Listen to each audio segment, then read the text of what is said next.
তো দেখেন ওই সাজ্জাদের বাবাই বলছিলেন, সাজ্জাদ যখন রাস্তায় নেমে আসে, সাজ্জাদের বাবা কী জন্য তুমি রাস্তায় নেমে আসবে, এটা নতুন বাংলাদেশের জন্য। নতুন বাংলাদেশ তো শুধুমাত্র যে সরকার পরিবর্তন, বিষয়টি এমন না। অবশ্যই সরকার পরিবর্তন হবে, কিন্তু সরকার পরিবর্তনের পূর্বে আমাদের সিস্টেমের পরিবর্তন প্রয়োজন। যেগুলোর কারণে ফেসিস্ট উৎপাদন হয়, সেই ফেসিস্ট উৎপাদনের প্রক্রিয়াগুলো আমাদের বন্ধ করতে হবে।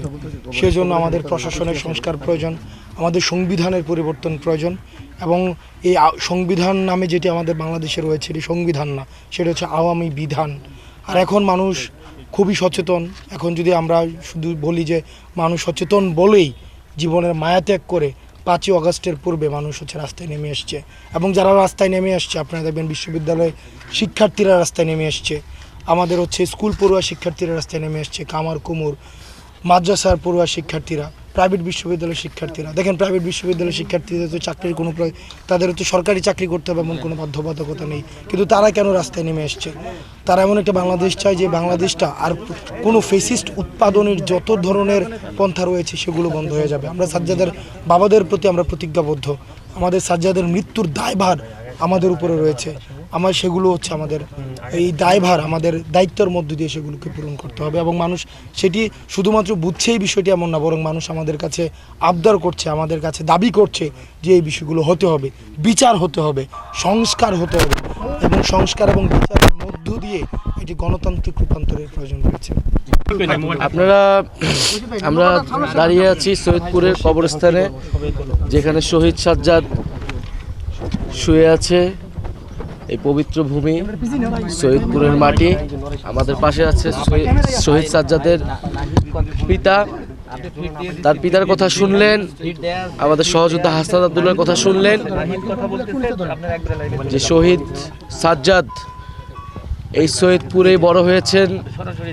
স্কুল কলেজ শেষে অনেক স্বপ্ন নিয়ে ঢাকায় সোনারগাঁ ইউনিভার্সিটিতে পড়াশোনা করতে গিয়েছিলেন, কিন্তু তার স্বপ্ন পূরণ হয়নি। তার ব্যক্তিগত জীবনের, পারিবারিক জীবনের স্বপ্ন পূরণ হয়নি, কারণ সে আরও বড় স্বপ্ন নিয়ে রাজপথে নেমে বুকের ভিতরে বুলেট নিয়েছিল। ফলে সেই যে দেশের জন্য স্বপ্ন, সেই স্বপ্ন পূরণের সবাই আমরা অঙ্গীকারবদ্ধ। এই শহীদের স্বপ্ন, শহীদের রক্তত্যাগ, শহীদের আকাঙ্ক্ষাকে ধারণ করে আমাদেরকে এগিয়ে যেতে হবে। আপনারা জানেন যে গতকাল রাতে ঢাকায় আমাদের জাতীয় নাগরিক পার্টির কার্যালয়ের সামনে ককটেল বিস্ফোরণ করা হয়েছে, এবং এটি প্রথমবার নয়। এই নিয়ে খুব সাম্প্রতিক সময়ে এটি দুইবার এই ঘটনাটি ঘটল। আমরা যে সারা দেশে পদযাত্রা করছি, মানুষের মধ্যে যে উৎসাহ উদ্দীপনা আমরা দেখছি, আমাদের এই কর্মসূচিকে ব্যাঘাত ঘটানোর জন্য, ব্যাহত করার জন্য, ভয় দেখানোর জন্যই এই ধরনের কার্যক্রম করা হচ্ছে। আমরা এর আগের ঘটনা তো একটি মামলা করেছি, আমরা কিন্তু এখনো প্রতিকার পাইনি, গ্রেফতার পাইনি। প্রশাসন যদি এইভাবে নির্বিকার থাকে, একটা গণঅভ্যুত্থানের নেতৃত্ব, একটা নতুন একটা রাজনৈতিক দল, তাদের যদি এই অবস্থা হয়, আমাদের সাথে আমাদের নিরাপত্তা যদি প্রশাসন দিতে না পারে, তাহলে এই যে হাজারো শহীদ, হাজারো আহত, তাদের পরিবার, এদের নিরাপত্তা এবং দেশের আপামর মানুষের নিরাপত্তা এই প্রশাসন কীভাবে নিশ্চিত করবে, কিভাবে একটি সুষ্ঠু নির্বাচন এই পরিস্থিতিতে হবে, সেই প্রশ্ন কিন্তু আমাদের মধ্যে তৈরি হচ্ছে। ফলে আমরা মনে করি যে প্রশাসনের সেই জায়গা থেকে আরও কঠোর হওয়া উচিত। এবং আমরা শহীদ সাজ্জাদের বাবার সাথে তো আজকে কথা বলছি, আমরা চেষ্টা করছি যেই জেলায় যাচ্ছি সেখানে শহীদ পরিবারদের খোঁজখবর নিতে। সবার সাথে সম্ভব না হলেও দু একজনের সাথে সরাসরি সাক্ষাৎ করতে, কবর জিয়ারত করতে। আমরা মনে করি এই যে নতুন বাংলাদেশ, সেই নতুন বাংলাদেশের কারিগর হচ্ছে এই শহীদেরা। বলে শহীদদেরকে আমাদের ধারণ করে এগিয়ে যেতে হবে। যারা এই গণ অভ্যুত্থানকে ব্যাহত করতে চায়, নেতৃত্বকে আঘাত করতে চায়, এটি প্রথমবার না। 5ই আগস্টের পর থেকেই বারবার কিন্তু এই জিনিসগুলো হয়েছে। হাসনাত আব্দুল্লাহর উপরে কিন্তু কয়েকবার আক্রমণ হয়েছে বিভিন্ন জায়গায়।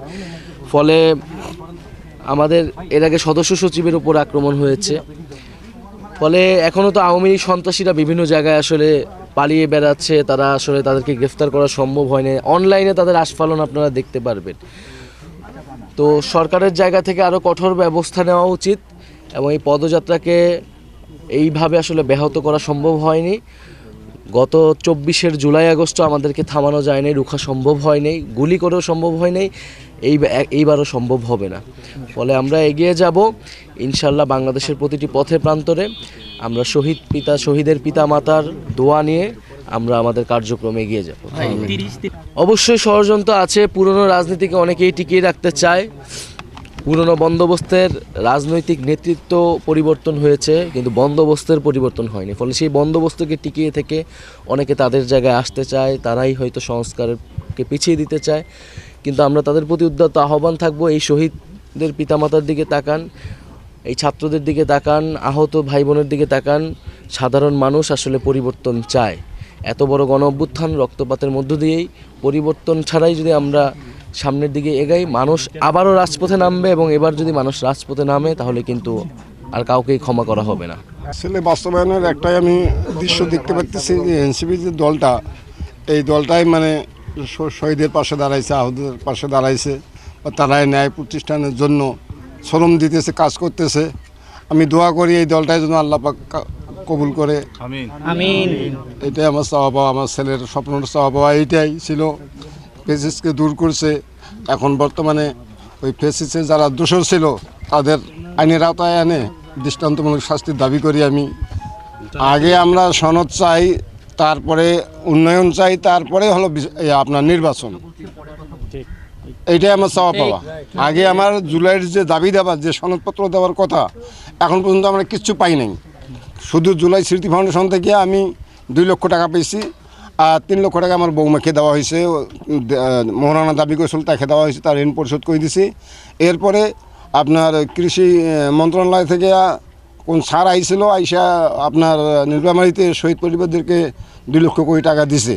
না, আমার কোনো খোঁজখবর নেই, আমার কোনো খবরও নেই। আমি এটা পাই নাই আর কি, এক কথায়। এই যে বিহারি জনগোষ্ঠীর এই সমস্যা কিন্তু বাংলাদেশে অনেক দিন ধরেই আসছে, এবং বাংলাদেশের বিভিন্ন প্রান্তেই তারা আছে। আমরা জাতীয় নাগরিক পার্টির পক্ষ থেকে তাদেরকে এটাই বলেছি যে জাতীয় নাগরিক পার্টি আসলে নাগরিকের মর্যাদা, অধিকার এবং দায়িত্বের জন্য কাজ করে।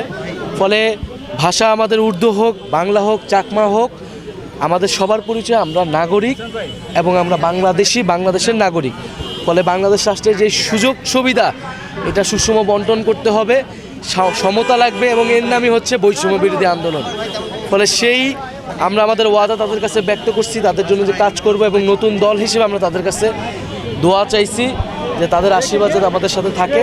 এইভাবে বাংলাদেশের যে প্রান্তিক জনগোষ্ঠী যারা রয়েছে, যারা নির্যাতনের শিকার বা যারা সুযোগ সুবিধা পায় না, কেন্দ্রের যে সুযোগ সুবিধা, আমরা তাদের সাথে থাকতে চাই, তাদের জন্যই রাজনীতি করতে চাই। আমরা করেছি, কিন্তু আমরা কোনো ব্যবস্থা দেখতে পাই না। প্রশাসনকে বলবো আরও কঠোর হতে, এবং তরুণদের যারা আন্দোলনে অংশগ্রহণ করেছিল, নেতৃত্বদের যদি এই নিরাপত্তাও পরিস্থিতি হয়, তাহলে যারা আন্দোলন করছে শহীদ পরিবার, তাদের নিরাপত্তা কে দেখবে? সাধারণ মানুষের নিরাপত্তা কে দেখবে? ফলে ককটেল হোক, বুলেট হোক, সব কিছুকেই নস্যাৎ করে আমরা এগিয়ে যাব। ধন্যবাদ। এই যে বিহারি জনগোষ্ঠীর এই সমস্যা কিন্তু বাংলাদেশে অনেক দিন ধরেই আসছে, এবং বাংলাদেশের বিভিন্ন প্রান্তেই তারা আছে। আমরা জাতীয় নাগরিক পার্টির পক্ষ থেকে তাদেরকে এটাই বলেছি যে জাতীয় নাগরিক পার্টি আসলে নাগরিকের মর্যাদা, অধিকার এবং দায়িত্বের জন্য কাজ করে। ফলে ভাষা আমাদের উর্দু হোক, বাংলা হোক, চাকমা হোক, আমাদের সবার পরিচয় আমরা নাগরিক, এবং আমরা বাংলাদেশি, বাংলাদেশের নাগরিক। ফলে বাংলাদেশ রাষ্ট্রের যে সুযোগ সুবিধা, এটা সুষম বন্টন করতে হবে, সমতা লাগবে, এবং এর নামই হচ্ছে বৈষম্য বিরোধী আন্দোলন। ফলে সেই আমরা আমাদের ওয়াদা তাদের কাছে ব্যক্ত করছি, তাদের জন্য যে কাজ করব, এবং নতুন দল হিসেবে আমরা তাদের কাছে দোয়া চাইছি যে তাদের আশীর্বাদ যাতে আমাদের সাথে থাকে। এইভাবে বাংলাদেশের যে প্রান্তিক জনগোষ্ঠী যারা রয়েছে, যারা নির্যাতনের শিকার বা যারা সুযোগ সুবিধা পায় না, কেন্দ্রের যে সুযোগ সুবিধা, আমরা তাদের সাথে থাকতে চাই, তাদের জন্যই রাজনীতি করতে চাই। আমরা করেছি, কিন্তু আমরা কোনো ব্যবস্থা দেখতে পাই না। প্রশাসনকে বলবো আরও কঠোর হতে, এবং তরুণদের যারা আন্দোলনে অংশগ্রহণ করেছিল, নেতৃত্বদের যদি এই নিরাপত্তাও পরিস্থিতি হয়, তাহলে যারা আন্দোলন করছে শহীদ পরিবার, তাদের নিরাপত্তা কে দেখবে? সাধারণ মানুষের নিরাপত্তা কে দেখবে? ফলে ককটেল হোক, বুলেট হোক, সব কিছুকেই নস্যাৎ করে আমরা এগিয়ে যাব। ধন্যবাদ।